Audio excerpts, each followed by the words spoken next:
Hi hello అందరికి నమస్తే. గోటితో పోయేదాన్ని గొడ్డలేదాకా తెచ్చుకుంటున్నారు చంద్రబాబు నాయుడు గారు కానీ నారా లోకేష్ గారు కానీ. చంద్రబాబు గారిది నారా లోకేష్ గారి ఇన్వాల్వ్మెంట్ దగ్గుబాటి వెంకటేశ్వర ప్రసాద్ గారి ఎన్టీఆర్ గారి మీద చేసినటువంటి వ్యాఖ్యలకు సంబంధించి ఉంది అనడానికి అనేక ఎగ్జాంపుల్స్ ఉన్నాయి. సో ఇప్పుడు ఈరోజు ఏదైతే ఎన్టీఆర్ ఫ్యాన్స్ దగ్గుబాటి వెంకటేశ్వరరావు గారికి 48 గంటల టైం ఇచ్చారు, ఆయన చేత బహిరంగ క్షమాపణ చెప్పించాలని చెప్పి దగ్గుబాటి వెంకటేశ్వరరావు గారు వెళ్ళి చంద్రబాబు నాయుడు గారిని కలిసిన తర్వాత కూడా ఆయన క్షమాపణ చెప్పలేదంటే వాళ్ళ ఇన్వాల్వ్మెంట్ ఉందా లేదా? సో అదేవిధంగా నియోజకవర్గంలో టాక్ ఏంటి, ఇప్పుడు నారా లోకేష్ గారికి ఈయనకి మంచి అనుబంధం ఉంది, సో వదిలేయండి, దీని గురించి అసలు పెద్ద రాద్ధాంతం చేయాల్సిన అవసరం లేదు అని చెప్పి వాళ్ళు ప్రెస్ మీట్లు పెడితే పెట్టనివ్వకుండా ఈరోజు ఏదైతే ముట్టడి చేస్తూ ఉన్నారో, క్షమాపణ చెప్పకపోతే ఆఫీస్ ముట్టడిస్తామని ఏదైతే చెప్పారో, ఈరోజు ఎన్టీఆర్ ఫ్యాన్స్ ఆ రకంగా మరి ముట్టడిచ్చేటువంటి కార్యక్రమం చేస్తే ముందస్తు ఎందుకు చెప్పండి? ఇవన్నీ రాష్ట్రంలో వేరే సమస్యలు లేవా? ఒక క్షమాపణ చెప్పిస్తే అయిపోతుంది. ఈ బందోబస్తులు చేయడం, పోలీసులందరూ తీసుకొచ్చి పెట్టడము, వాళ్ళని అరెస్ట్ చేయడం, వాళ్ళని కొట్టడము, దాడి చేయడం, దేనికోసం ఇదంతా?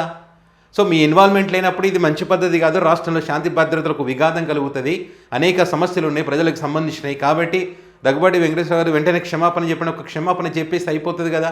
అది చెప్పకుండా ఇది ఫేక్ న్యూస్ క్రియేట్ చేశారు వైసీపీ వాళ్ళు తేరగా దొరికినారు వీళ్ళకు. ప్రతిదీ వీళ్ళే అనడం, వీళ్ళే కామెంట్ చేయడం. స్వయానా టీడీపీ పార్టీకి చెందినటువంటి ధనుంజయనే చెప్తా ఉన్నాడు కదా, ఆయనే మాట్లాడినని చెప్పి. సో ఇది ఫేక్ అని చెప్తారు, మళ్ళీ ఆ వ్యక్తిని భయపడిస్తారు, ధనుంజయ నిజం చెప్పినటువంటి వ్యక్తిని.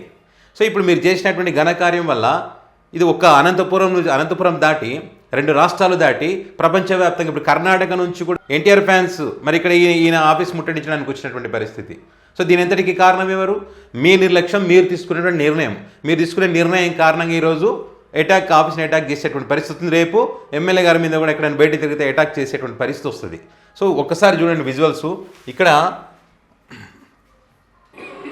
ఆయన ఆఫీస్కి సంబంధించి బందోబస్తు వాళ్ళు వస్తారని చెప్పి, అయినా కూడా ఎన్టీఆర్ ఫ్యాన్స్ వచ్చారు ఇక్కడికి.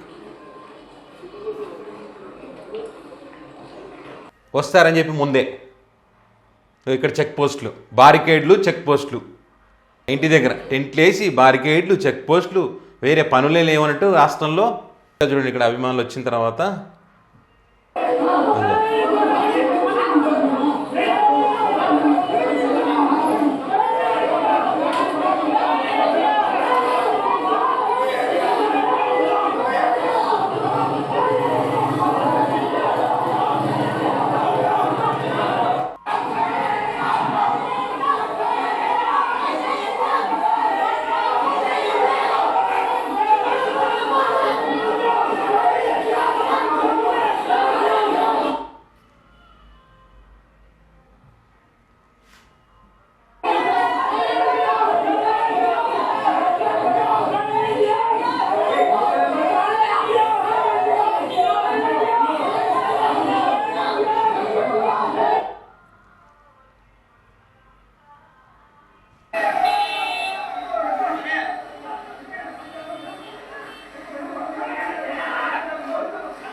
సో ఇవి క్లిప్పింగ్స్.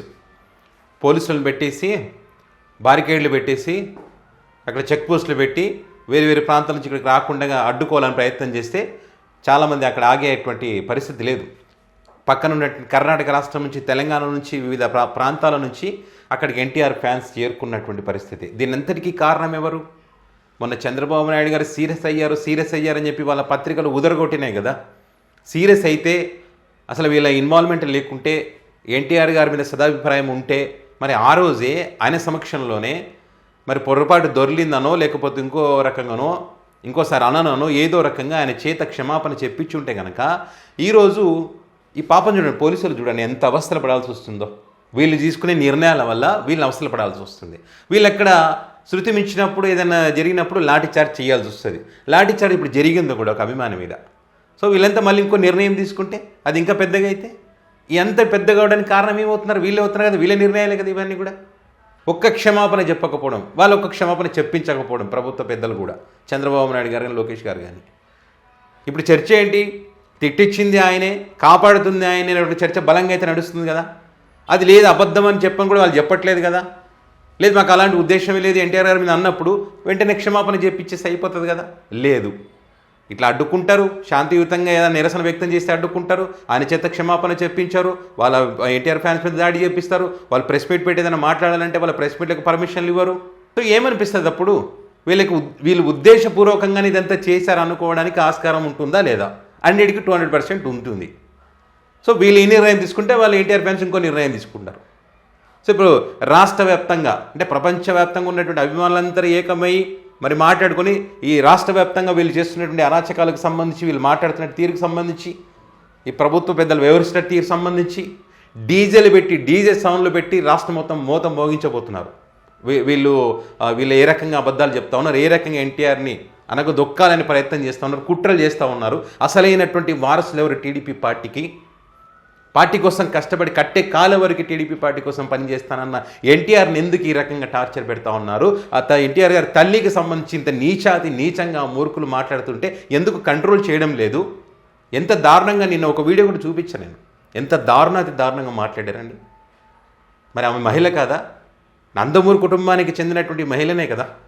ఆమెను ఇంత వల్గర్గానా, అంత దారుణంగానా? లా కొడుకు ఇంకా బూతులు, దారుణమైన బూతులు. కొంచెమన్నా మరి ఆ ఫ్యామిలీ కూడా ఎవరైనా స్పందించాలి కదా.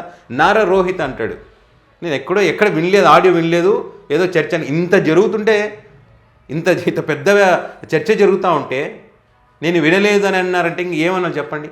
అంటే మీ ఉద్దేశం అనేది క్లియర్గా కనిపిస్తుంది ఇక్కడ. ఇప్పుడు బయట చర్చ జరుగుతున్నట్టు క్లియర్గా దీని వెనుక మీరు ఉన్నారు అనడానికి ఇవన్నీ ఎగ్జాంపుల్స్. ఇప్పటికైనా మించిపోయింది లేదు. ఇప్పుడు కూడా మీరు క్షమాపణ చెప్పించకపోతే మాత్రం ఖచ్చితంగా ఇంకా ఇది పెద్దగా అవుతుంది, ఇక్కడితో ఆగదు.